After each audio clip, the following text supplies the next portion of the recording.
Salut à tous, alors j'espère que vous allez bien. Aujourd'hui on se retrouve pour une nouvelle vidéo sur les tractions, soit les améliorer ou passer sa première traction. Alors vous m'excuserez un peu le temps, il fait pas très beau. Donc vous aurez besoin de magnésie et plusieurs élastiques selon le niveau.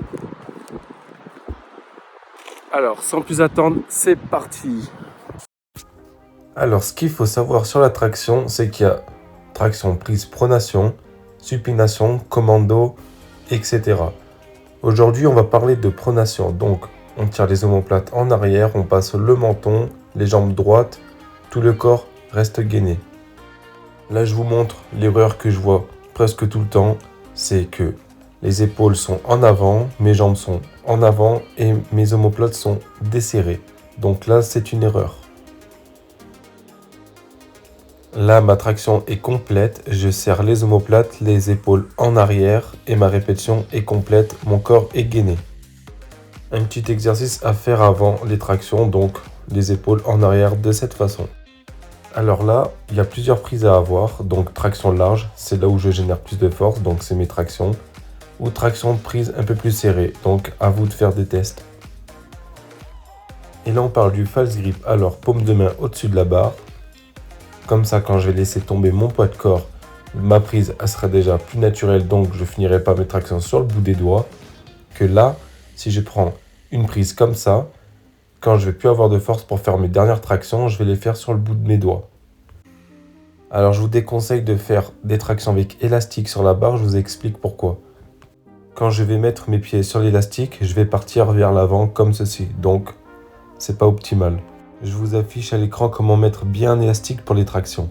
Alors sur les tractions, je vous conseille de pas trop les faire à la machine qu'on peut retrouver dans les Basic Fit ou Fitness Park ou autres. Parce qu'en fait le mouvement n'est pas naturel. Donc forcément on aura un peu trop le corps en avant. Donc je vous conseille de les travailler avec élastique et non sur machine. Et là on passe au renfort, traction australienne. Alors là plus facile. Après, si vous avez un niveau un peu plus avancé, vous les faites comme ceci. Si vous avez encore un niveau encore plus avancé, vous allez les faire comme ceci. Et pareil, si vous avez un niveau encore plus avancé, vous avancez vos pieds. Après, pour ce qui est série, répétition, c'est à vous de voir. Sur chaque séance, augmentez de une répétition. Ou soit prenez un gilet lesté ou changez les variantes de traction. Comme ceci, qui est un peu plus difficile. Après, si vous voulez encore plus difficile, vous jouez avec la hauteur des pieds sur les barres. Et celui-là, il est quand même assez difficile. Moi qui ai un bon niveau de traction, je le sens quand même. Franchement, si j'ai un conseil à vous donner, travaillez aussi les biceps. Parce que oui, les élastiques, la magnésie, les tractions excentriques et tout, ça aide, oui. Ça, je pourrais pas dire le contraire. Mais travaillez aussi vos biceps parce que sur la traction, on serre les omoplates, on tire avec le dos et on finit avec les bras. Donc, travaillez vos biceps. Et vous aurez plus de force sur vos tractions. Là, je vais vous montrer comment être plus stable si vous utilisez un box ou des steps ou des choses comme ça. Pour éviter un balancier, on met un pied. Une fois qu'on est stable, on met l'autre pied. Et répétez-le jusqu'à ne plus balancer. Un pied après l'autre et après on tire. Si vous démarrez directement, ça va vous faire un balancier comme ça et pour se gainer, ça va être très dur.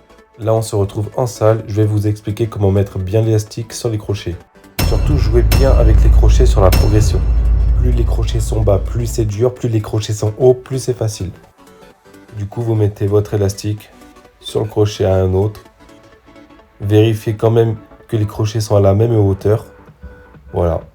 Du coup, vous mettez vos deux pieds. Voilà, hop. On se gaine, le corps contracté et vous tirez. Omoplate serrée. Du coup là on va jouer sur l'excentrique. Il faut vraiment qu'à partir quand vous démarrez, que vous ayez le menton au-dessus de la barre, comme ceci. Et vous jouez sur l'excentrique. Là je vous déconseille de sauter au-dessus de la barre pour avoir votre excentrique parce que vous voyez que je balance. C'est pour ça que je te conseille de mettre des poids sur la box à ta taille et tu fais ton excentrique sans sauter. Alors là, vous pouvez utiliser la magnésie. Ça va te permettre d'avoir un meilleur grip sur la barre, donc à ne pas glisser. Alors, pour la même amplitude, mon menton ne passe pas au-dessus de la barre car je ne lève pas la tête. Donc, si vous voulez faire de la compète, prenez ça en compte. On se retrouve en fin de vidéo. Alors j'espère que ça vous a plu et que les conseils vous seront utiles. Si c'est le cas, ça fait toujours plaisir. En tout cas, n'oubliez pas de vous abonner, ça fait toujours plaisir pour le référencement. Et en tout cas, je suis désolé s'il fait un peu un mauvais temps. Mais bon, on ne peut pas changer la météo, hein. Bon, en tout cas, j'espère que ça vous a plu et on se retrouve pour une prochaine vidéo. Ciao!